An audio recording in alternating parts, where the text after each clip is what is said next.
Well, the highly anticipated match between Poland and Saudi Arabia, and I say that because after what Saudi did to Argentina, everyone was wondering if it was a one-off. Poland and Robert Lewandowski, though, are the ones that got the 2-0 win. That does look very good for Poland on paper, but we know Saudi definitely fought in this match. We'll get to that in a bit, though. But first, Robert Lewandowski, amongst the goals, it's something that we say often for club, for country. This is actually his first career World Cup goals, and like I say, death, taxes, Robert Lewandowski goals. It's finally coming at World Cup, and it had to be done.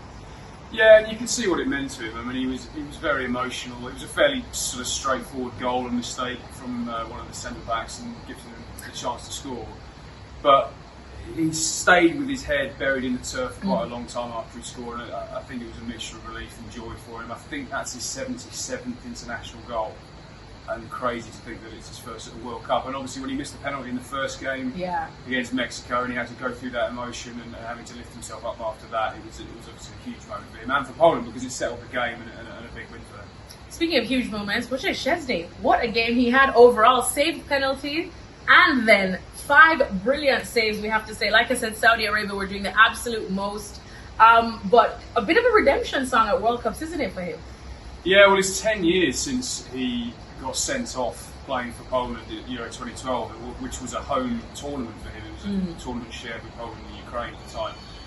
And then last year he was the first goalkeeper ever to score an own goal at a European Championship. So for him to have that in his locker, in his history, and then to come out today and save the penalty, although I actually think the second save is better. Yeah. Because he's got less time to react, the ball's at him very quickly and he's up and he gets a touch on it.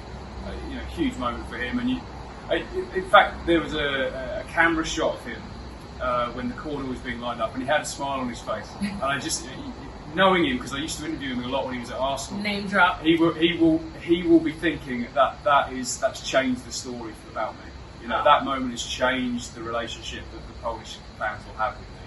And I'm pleased for him because he's a great guy. So Poland, of course, feeling high after this game for sure. We'll get to Saudi in a bit, but James, have you seen enough from Poland in this match or the last 2 matches that suggest that they could and probably deserve out of this group?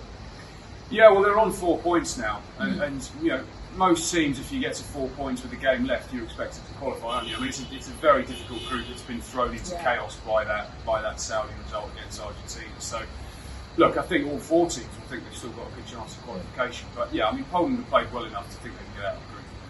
And of course, as we're saying, we're recording this before the big one, which is Mexico-Argentina tonight. But Saudi Arabia shocked the world, got a lot of respect in that match against Argentina. Like I said today, they didn't play badly. They definitely had a lot of chances. I guess that sloppy mistake that led to that Lewandowski goal. But what do you think of them? Are they the real deal? Should they, be respected? And should we big them up a bit more to be playing with the big dogs? Well, it wasn't a fluke, was it? I know they lost today, but the collectiveness that they've got, the support out here is incredible.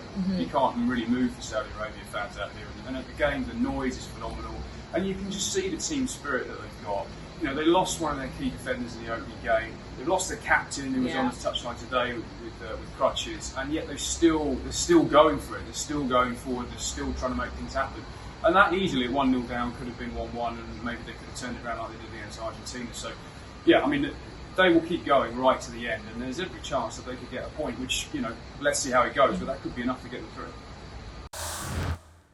Thanks so much for watching ESPN on YouTube. And for more sports highlights and analysis, be sure to download the ESPN app. And for premium content and live streaming, subscribe to ESPN Plus.